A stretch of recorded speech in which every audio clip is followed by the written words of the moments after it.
The viewpoints expressed on Night Fright are not necessarily those of the host, the staff, the sponsors, or the affiliate stations. Tonight's program may contain graphic themes or images. Viewer discretion is advised.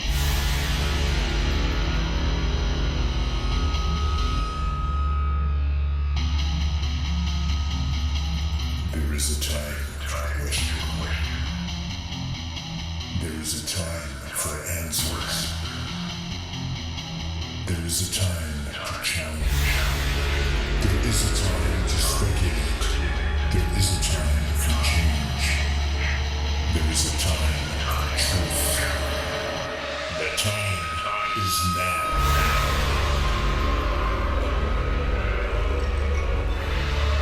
Welcome to Night Fright, your voice in the dark for horror and conspiracy.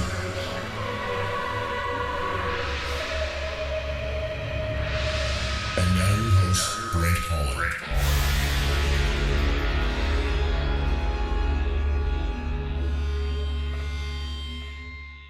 Showtime! Welcome to the show. I'm Brent Holland, and welcome everybody to Night Fright. Man, when I drove into the studio tonight, that wind is just howling right across Lake Ontario. Holy cow, the car was shaking. Now, I don't have a large car, but it's certainly not small by any sense. It's a Mazda 3. Good gas mileage, by the way, folks. Mazda, you owe me some money for that one. But I just wanted to tell you, it is stormy out there. We've gone from beautiful weather in the 80s down to, I would say, in the mid 40s, and there's a tornado warning. Are you ready for this? In Toronto. In Toronto! What is going on with the weather? And we'll get to that tonight, folks. First of all, get the coffee going, get the tea going, get a beverage of your choice going, settle back in your most comfy chair. Have we got an amazing guest for you tonight? This is a guest, folks, I've been dying to get on the show since I started, and we got her! Let me read this. In 1678, they were called the ominous name of the Mowing Devil.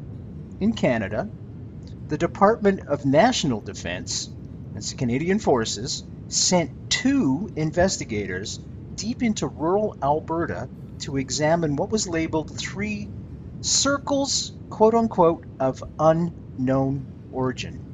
Now, the Canadian Department of National Defence were unable to make, and I quote, definitive conclusions on who made them or how. No doubt, our guest tonight, and I'm pleased and elated to have her on, is the expert in the world on crop circles and animal mutilations. None other than Linda Moulton Howe is with us tonight, folks. Linda Moulton Howe is a globetrotter. Having traveled into just about every country in the world, Linda Moulton Howe is a graduate of Stanford University, and I was speaking to her earlier this week and bragging about my nephew in aerospace, Tyler Reed, who you know was on the show several weeks ago with Story Musgrave, and just elated to have the two of them together. With a master's degree in communication, she has devoted her documentary, film, television, and radio career to productions concerning science, medicine, and the environment. And don't forget, folks, Linda Moulton Howe, are you ready for this? Emmy Award-winning TV producer. Let me say that once more. She's an Emmy Award-winning TV producer.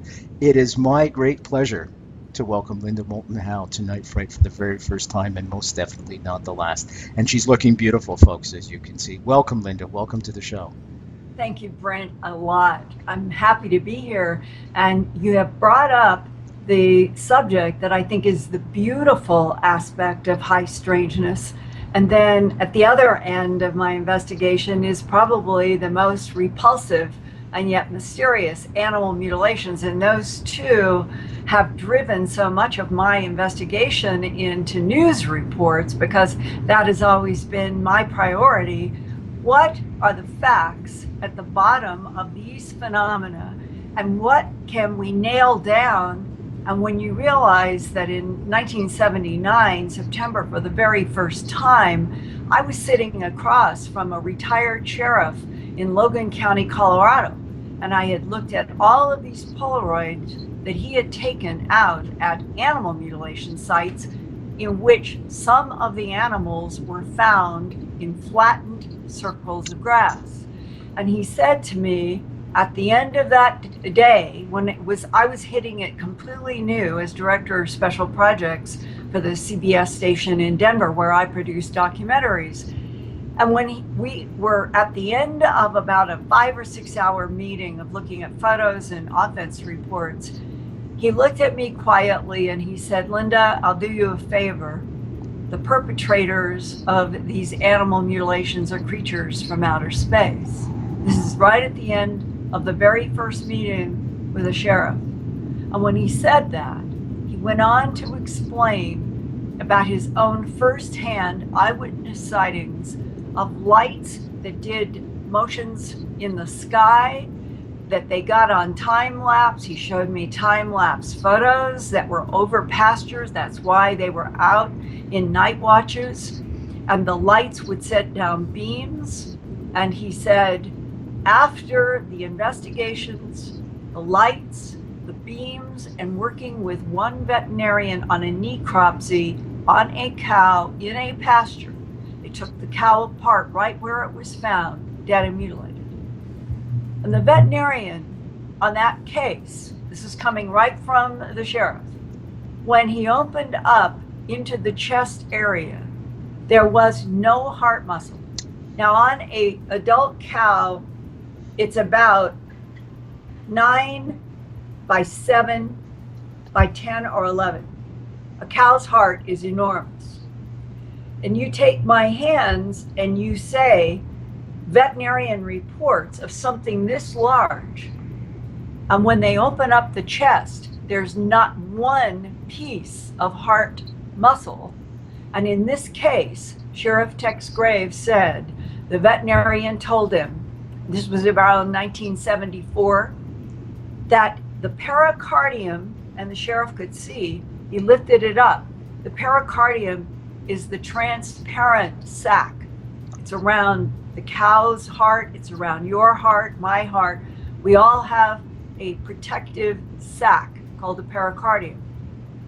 Inside of this cow, where the heart is entirely missing, the pericardium was collapsed inside of the animal's chest. And when the vet did an examination, because he knows there's no heart, this is the kicker, there was not one excision of any kind in the pericardium. There was no blood, there was no clotted blood. There was no clotted blood in the chest, there was no clotted blood in the aorta or the venal system, and the only liquid that the vet found and the sheriff saw with his own eyes was about a teaspoon that looked like water, that was a pale pink. That's it, a teaspoon inside of the collapsed pericardium that had not one excision. And Sheriff Graves told me that the vet looked at him and said, "Don't you ever call me out to examine another one of these mutilations, because I refuse to stand up in front of media and be able to defend something that is impossible, incomprehensible, and I have no explanation." That is where things began for Sheriff Tex Graves. This is the baton he passed to me as a TV producer, trying to find out what was happening to all these animals.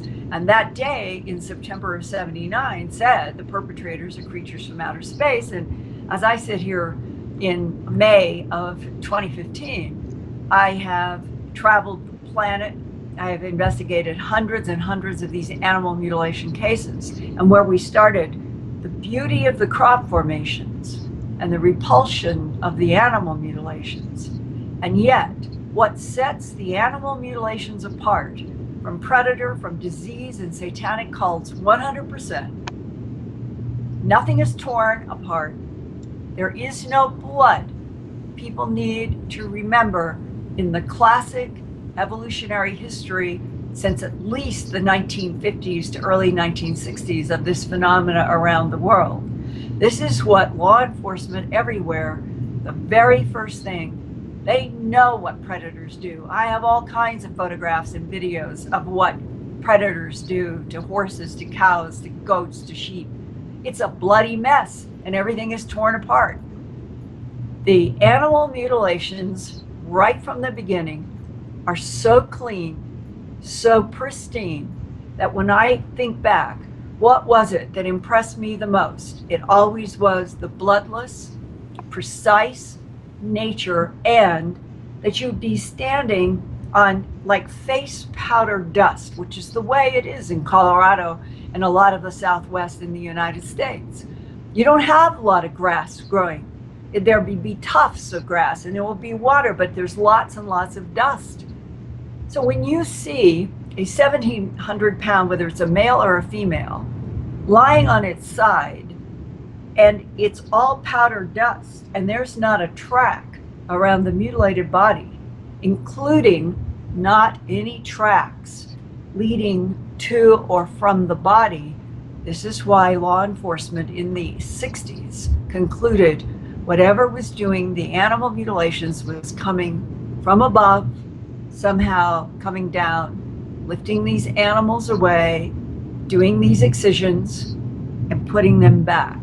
Now, it's really important to establish one more high strangeness piece here. I think of all of the photos that Sheriff Tex Graves showed me that day, and of all the cases, I don't know, maybe 1,000 or so that I personally have had some involvement in over the last 35 years, he had a series of Polaroids. He had taken them himself. And it was a steer, a black steer, lying again in this powdery type of dirt. The feet were out like that. They were literally heel to heel, hoof to hoof. And so imagine a cow, a steer, lying on its right side with its legs extended, and you can see in the photos that the hooves are that close together, front legs and back legs. There's not one line of movement anywhere around those hooves. The head is lying down in an 8-inch deep hole measured by Sheriff Graves. Ear missing, eye, tongue, jaw, genitals. It's the classic animal mutilation. No blood, no tracks. But here is this head, 8-inch deep hole. And when I asked Sheriff Tex Graves what in the world happened here, because until discussing this case, it was the idea that something was coming, bringing the animals up, doing the mutilations, and then putting them down. Now here is an animal that is on the ground with its head down in a hole. And the sheriff said, well, you know, when we got to this one, he said, the deputy and I were looking first at that powder ground, and there's no track. We can see that those hooves are perfectly together, like they had been glued together. There's no death struggle. We can see that the excisions are what we are seeing, but there's no blood anywhere. There's no fluid anywhere. And that head. And he said, we walked around and around, not approaching, because we were trying to figure out what in the world.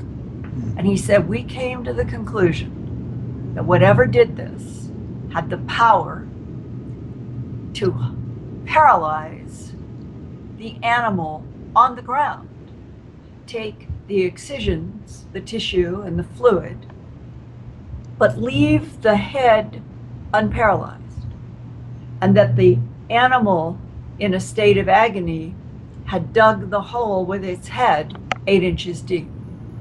Those are photographs, and I have the photograph of this in my new second edition of my first book, An Alien Harvest, and people can see this for themselves. When the sheriff told me that, and I'm looking at these Polaroids for the very first time in my life, at the very beginning of my investigation, I remember thinking with a sense of sort of awe at what could do this, and then a mixture of nervous fear about why. And what is interesting is that was the first night in my life on this planet When I left that office and I got in my car, I had a 2-hour drive back to my home in southern Denver, in Littleton. My whole life, my parents said I started asking for a telescope when I was 3 years old. I was sort of born with this love and passion of astronomy. I love being out at night. I have always found it to be a comfort and an ally. That night, when I got into my car, I still remember looking up at the sky. For the very first time, ever feeling any nervousness that I was going to be driving at night. And as I drove, and I kept looking up in a sunroof into the sky, I became aware of how nervous I was. The whole next 9 months, took 9 solid months, 18 hours a day. I never took a break to produce, write, direct, edit, and report what I call a strange harvest. And in those 9 months, I had to keep reminding myself of my nervous fear that first night with the sheriff, and that by the time it was broadcast, that I had to lay out everything as factually as I possibly could without scaring people, because I personally came to the conclusion, it's the same conclusion I have today. If it is extraterrestrial biological entities, as the sheriff said then, and so many have told me since, and I've come to the conclusion that is the answer. There are 7.2 billion people on this planet now. There's been continually exponential growth in population. If what I have seen in 2 hemispheres in many countries and investigated over the last 35 years is serving some sort of a need, that I think you have to ask that question in any investigation. What is the need? And that right now it appears to me from a whole series of facets of all kinds of phenomena that kind of come together in a river and they come to where we are today, that there appears to be a biological problem, that we are dealing with some sort of non-human intelligence that can interact with this planet, with animals, with plants, with humans, with advanced technology. But they have a biological problem. And that the harvest, a strange harvest, that is my first title. 10 years later, my book, An Alien Harvest, I use that word because I came to the conclusion that that repetitive pattern, ear, eye, tongue, jaw, flesh, genitals, and rectum, that's the classic. Sometimes dew claws, occasionally a molar, but for the most part, there is a pattern and fluid. There's no question that there is some kind of a harvest of hemoglobin molecules from inside of arteries and veins. And why do I say that? One of the big puzzles to pathologist Dr. John Altshuler in Denver, who helped me for 3 or 4 years in investigations, was if you look at mutilation after mutilation and you've got these clean cuts and there's no blood, is it cautery? Is it exsanguination? Technically and medically, veins and arteries, blood is pumping through them, and you start taking blood out, and they will reach a point they collapse like this. That is an automatic shutdown of the vein artery system, and allegedly, as far as our medical science is concerned, that will preserve fluid blood in the capillaries once this occurs. In several cases under a microscope, in the examination of capillaries, capillaries are the very end of the vein and artery system. They are the smallest. They are like molecule wide in some cases. In some of the horses, cattle, cats, other animals. This isn't just cattle. It's every domestic animal you can think of, deer, elk, even a marmot up in Aspen, Colorado. Dr. Altschiller looked at the microscope and said, I am looking at this horse excision, and there are no blood molecule. There's nothing in the capillaries. Well, how, this was his question, how do you extract capillary blood? This came into really important focus when I did the first documentary, A Strange Harvest, because I took Polaroids of many sheriffs, not just Sheriff Tex Graves, just all kinds, to a man who at the time in 1979 to 1980 was the very first director and head of a laser research unit. There were no lasers in 79 and 80 being applied anywhere generally in the planet. This was research. And he was head of the laser research department at Rose Medical Center in Denver.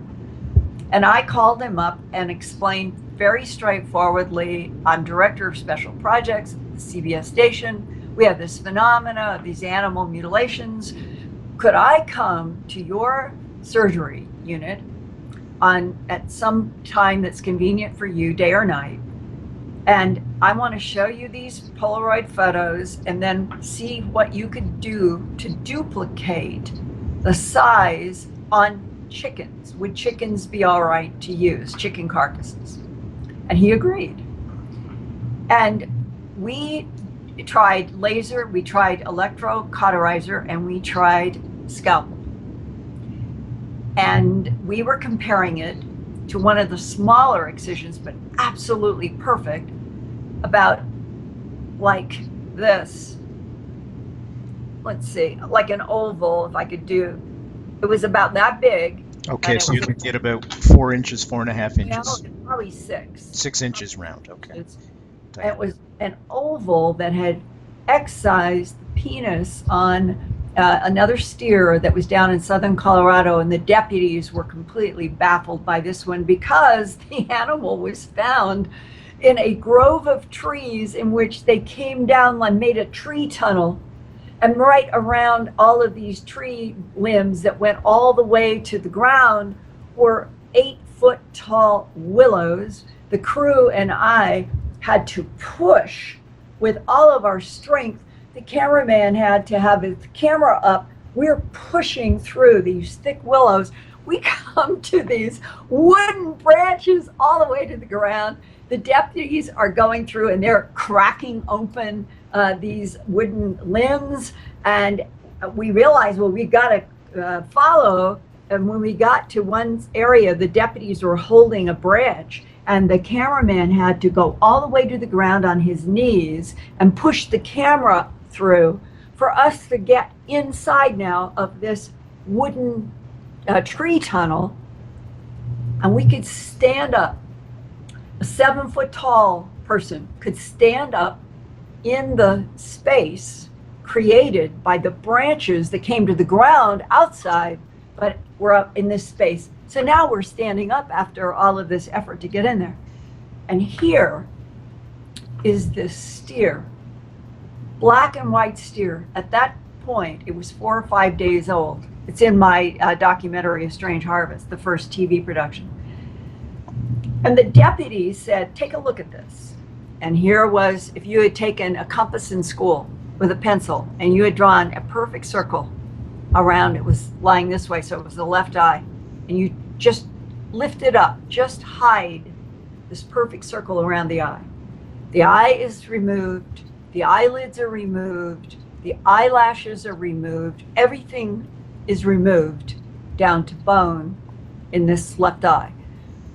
The jaw was cut, the tongue had been removed.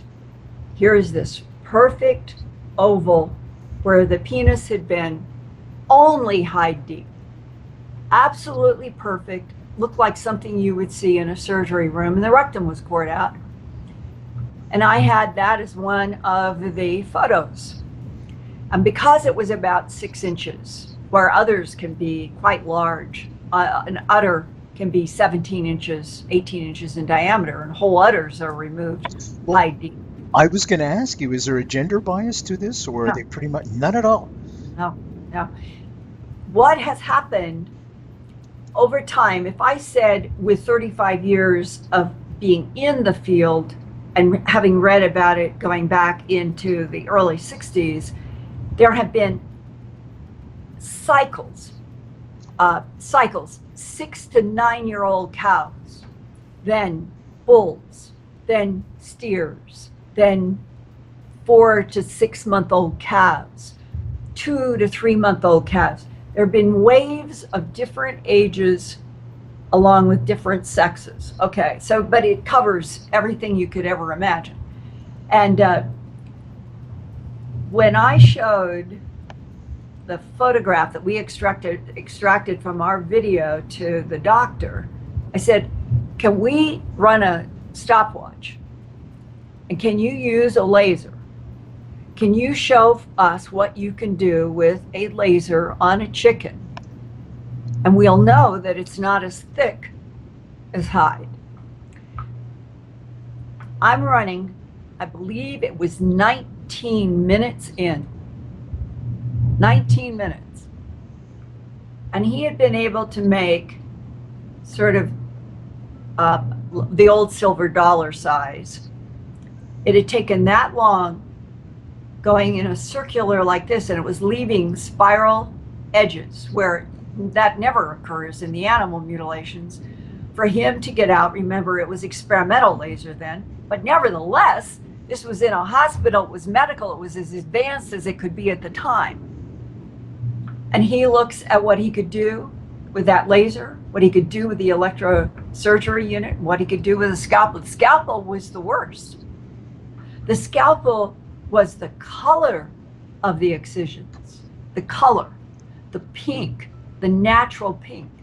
But he'd pull and it would make slices. And he was a trained surgeon. He said, this is very difficult. He said, tissue is difficult to do a circle in. And the laser and the electrosurgical didn't resemble. And how much longer would it have taken to do 6? So right then we did an interview right there in the surgery room. It's one of the strongest interviews that I have ever done in the context of the time that we were doing it and the phenomena that we were trying to understand. It was clearly not laser, it was not electrosurgical, it was not scalpel, it was something else. The JFK Assassination, the definitive book by Brent, Holland. From inside the Oval Office to Daily Plaza, first-person witness accounts. Order yours right now. nightfrightshow.com. As we have evolved to today, I right now have a file. It's many pages thick. It's brand new mutilation cases. Brazil, Argentina, Peru, more half cats, Naples, Florida, California. I'm going to be doing a big Earth Files in-depth report about this. And when you look at the scope of the large animals that we've just been talking about, to starting in approximately 1979 or 80, about the same time I started investigating large animals, came all these stories of half cats. The half cat, bloodless. Usually the front half is left to be found on the owner's front or backyard, or the neighbor's front or backyard. 90% of these cats are cats that have been with their owners for some time, that there's a routine of letting the cat go out just for a while and the cat comes back. A lot of people have doors and the cats go in and out, and the owner is completely traumatized to find the front half with not a single organ, bloodless, on their front yard or backyard. And when that began, the New York Times did a story about all of the half cats that were being found in Toronto, Canada, Tustin, California, several places it began in '79 in terms of the New York Times reporting of this new phenomena. I think there is a link. I've always thought there was a link to the large animals, but what is it? And why is it that in the half cats, they are in repeated cycles? I know, like Plano, Texas, Falls Church, Virginia, Tustin, California, Austin, Texas. There are places that have had repeated half cat mutilations that will come. There would be 10, 12, 14, maybe over a 3 to 6 month period. Then it may go 2 or 3 years. And here it comes back. If I had a map, I could show you how it comes in cycles.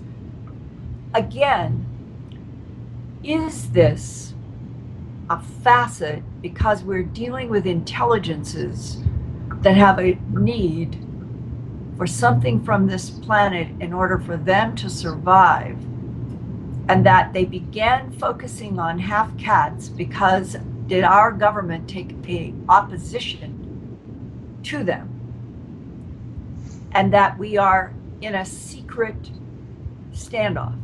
And is that why the United States government and none of the governments are telling the truth? Because what I'm sharing with you are facts. I'm wondering if it's because of the vulnerability factor, the fact that we're vulnerable and we have no control over the source of what's doing this or the outcome of what's doing this. Excellent question, but let me give you a direct quote from a rancher this year. He is in Hagler, Nebraska, which if you come, say, if you're Toronto and you came straight down through the Dakotas, I guess you'd have to come west and then down, but come down right to the very eastern border. Here's would be Colorado, and here's Nebraska, and you come right down to the very southwestern corner. And I mean the southwestern corner. Here's Colorado and going into the other Midwestern states. He has had this beautiful Angus ranch. Started with his father. They've been there 50 some years. And starting in 2014, for the first time, and slopping over into this year of 2015, he has now lost 8 very expensive, beautiful Angus, of which of the 8, 7 have been pregnant cows. And when we did an interview in January when he lost another, this was the first time I believe he had a bull. Big, healthy. Let me ask you, when you found out they were pregnant, was the fetus still in the cow or is the fetus gone? He never did any necropsies because of the expense. And we don't know. And that is, the average that I was paid, because I paid to do necropsies in the early 90s, and they were $450 to $500 a piece. So if you lose 1, 2, or 3, and he's lost now the 8th, he could have done them on the first 2 or 3. He didn't. And then after that, he keeps weighing against the animals and the cost that he's lost. This is the classic rancher's dilemma. And they keep having mutilations and they don't do necropsies, therefore they do not know if the calf is there or not. But in this interview that I did with him about the bull in January that shocked him so much, he said, Linda, if it's extraterrestrials, I'm willing to trade. They need my animals, I'll sell them to them. I just want something I can use here in return. I said to him, that's the attitude that the whole planet could have if we were told the truth, if the government's leveled, if they could say, on the one hand, we are dealing with intelligences that have been here for thousands or millions of years, they have a problem. Here's the problem they have. Until now, we were afraid everybody would panic. because they can take animals, they can take plants, they can take anything that they want when they need. But we can guarantee you, because we can trust X. If we can do trades, they'll provide us diamonds, we'll give them livestock. I mean, something that would put this back on even square with the human population, so that all humans were not feeling like that they were chastised for reporting a light or a beam in the sky. Maybe the human abduction syndrome would stop if we had a straightforward. And it was the rancher's attitude. And I think that if he is out there and he's lost 8 animals and said, look, I'm willing to trade with extraterrestrials. I just want something I can use on this planet in return. It is the kind of, I think, stage that this human population and governments, we have to get to that point. For the planet to keep going forward into the 21st century without official acknowledgement of everything that every government knows to the human family, we're living on a concocted planet. Animal sacrifices. Linda Moulton Howe's our guest tonight, folks. All the links that Linda has mentioned tonight, and to get her products, www.nightfrightshow.com. As always, just click on tonight's guest book cover and all her products, and that'll take you right to a spot where you can order them online from the comfort of your own home tonight, because it's cool out there, let me tell you. Also, by the way, it has been a Earthlings. windstorm here today, like Is you that right? wouldn't believe. Raining. It went from perfect summer to it's like winter again here. Yeah, here too. It's really most bizarre. Animal sacrifices have been going on since day one, and all of a sudden, the last 200 years, last 2 centuries, we've stopped them. Maybe they're trying to tell us something by doing this? Is that a possibility? If we look at the ancient alien gods, we're sacrificing animals to the gods, and all of a sudden we've stopped? At my news website, earthfiles.com, which is where the Earthfile shop is that you were just referencing, I have been unfolding a series of reports that I have been calling the maze, or the mysterious maze. And the reason it relates directly to your question in this regard. Back in the early 1990s, there is a man named Ray Boucher. Oh my God, everything just went psh. Yeah, you just disappeared. As soon Right. I know. As soon as you mentioned storm, everything just went psh. Well, I was saying the title of this Earth File series, The Maze of Deception. And we're talking about animal sacrifices in history. Let's see if we can keep on going. In this Maze of Deception series, the reason why I'm reaching back to experiences I had in 1992, I was talking about a man named Ray Boucher. Ray Boucher had been investigating RAF Bentwaters and at the contact in the desert on the May 29th, 30th, 31st, and June 1st. On June 1st, I'm going to be doing 3 hours of an intensive on Bentwaters, more revelations, and there really are a lot of revelations. And Ray Boucher is one of the very first really serious investigators, going back to after the first revelation about Bentwaters in 84 was the first year, really.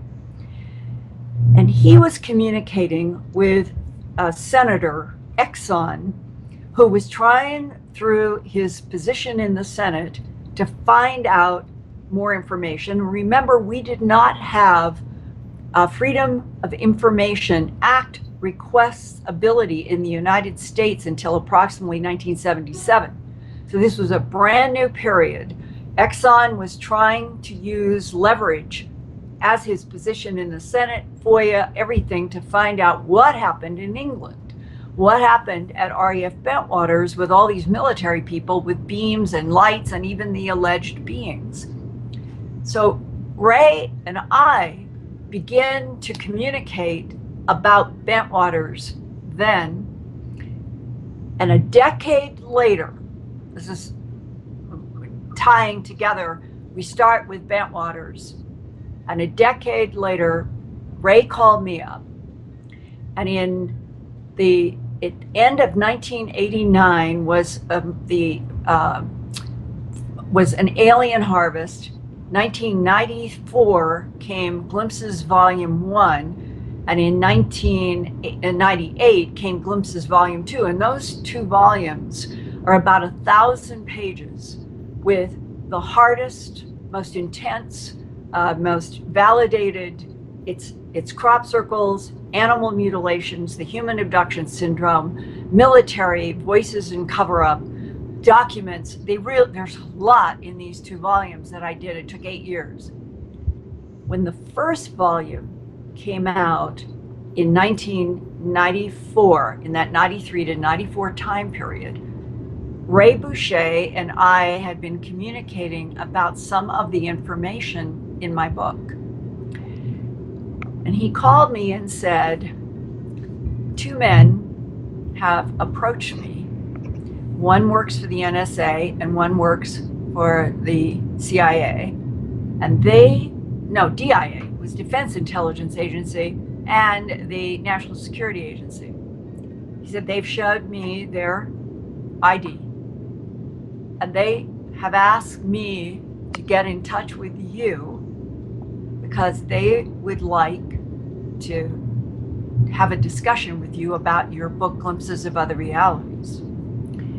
And this set in motion about 2 months worth, in which it was agreed that the only way we could communicate was by FedEx on floppy disks. Remember the little floppy disks? That was all we had then. And the first disc that came, and all of this, every single thing that transpired, every translation, everything, is in my book, Glimpses Volume 2, High Strangeness. It came out in 98.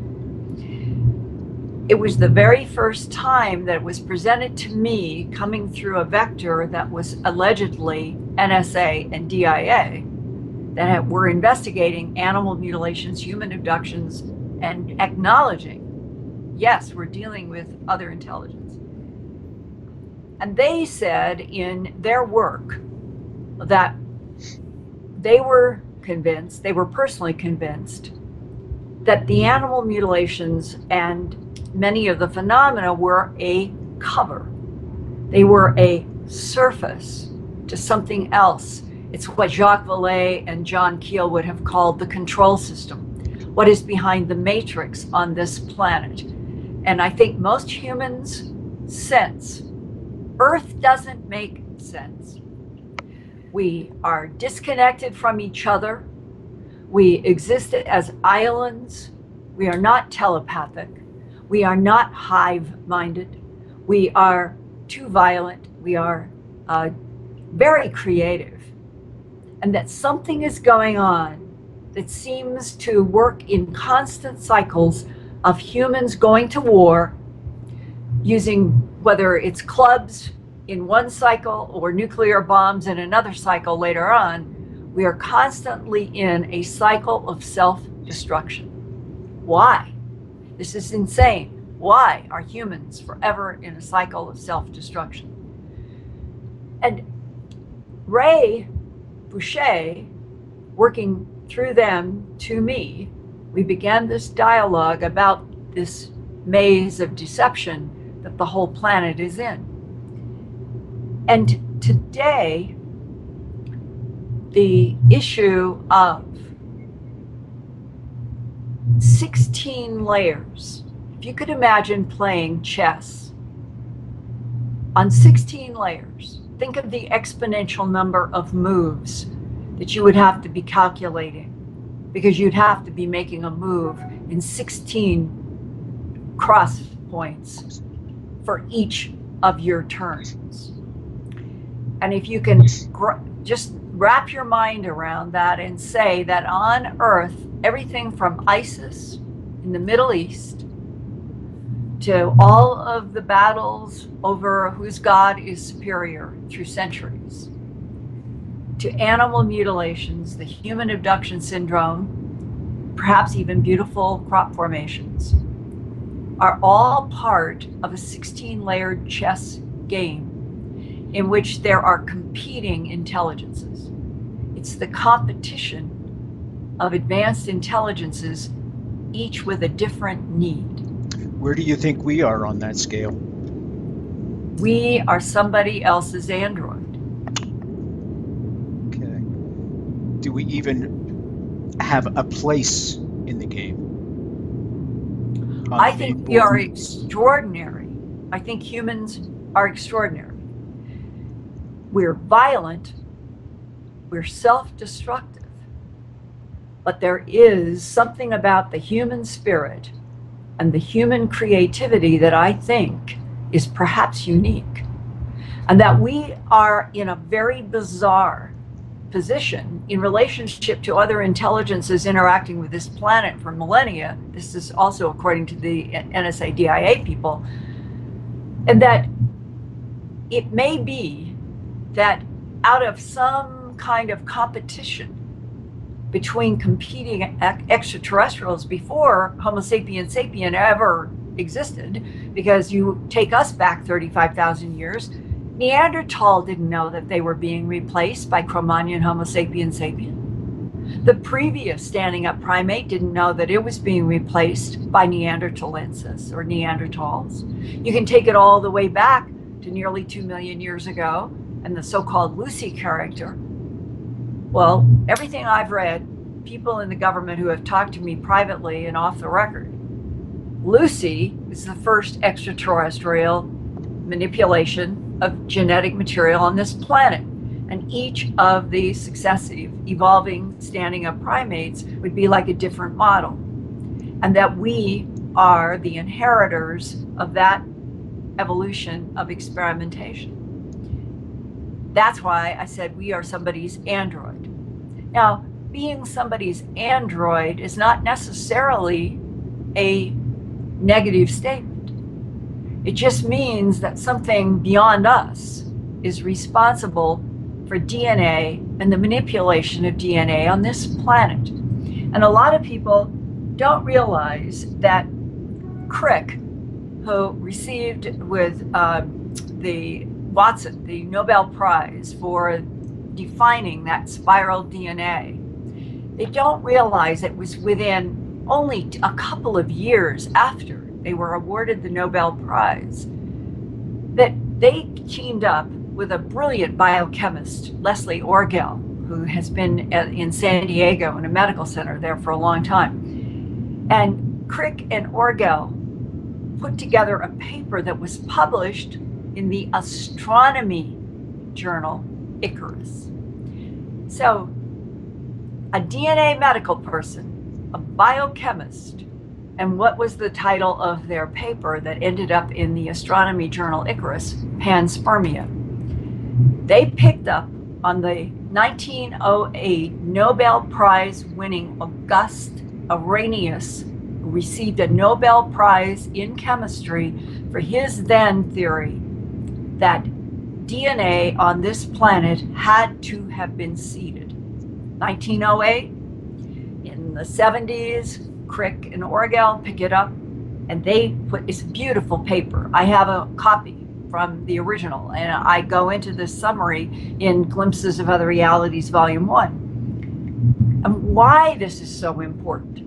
It means that people who are human, who have great brilliance in chemistry, biochemistry, and genetics, they have independently come to the conclusion that a double helix DNA molecule in all life on planet Earth, except for a few anaerobes and just a couple of things that don't have the same DNA, that this is mathematically impossible on an 8,000 mile diameter planet that is 2/3 water with land.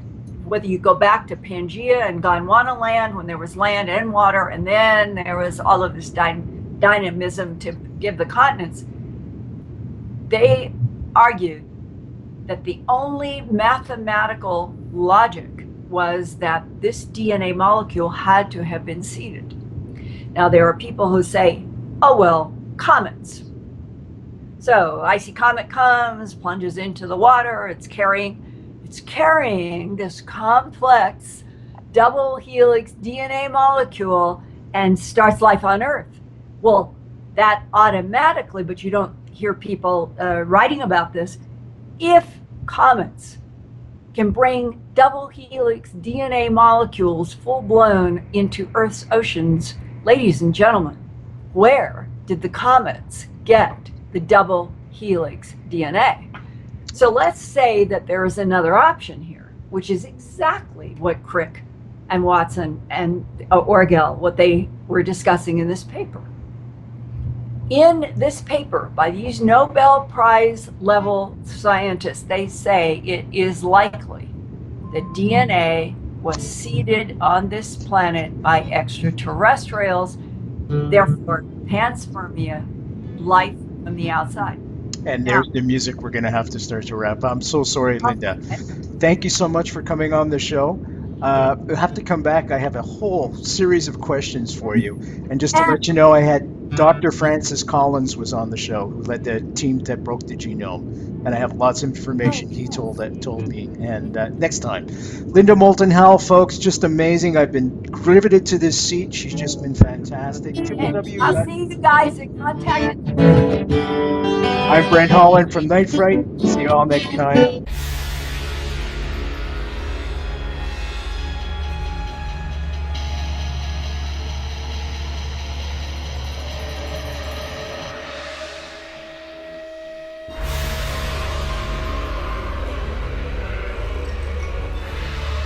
You're listening to Night Fright and your host, Brent Holland. The time is now. Your voice in the dark for paranormal and conspiracy.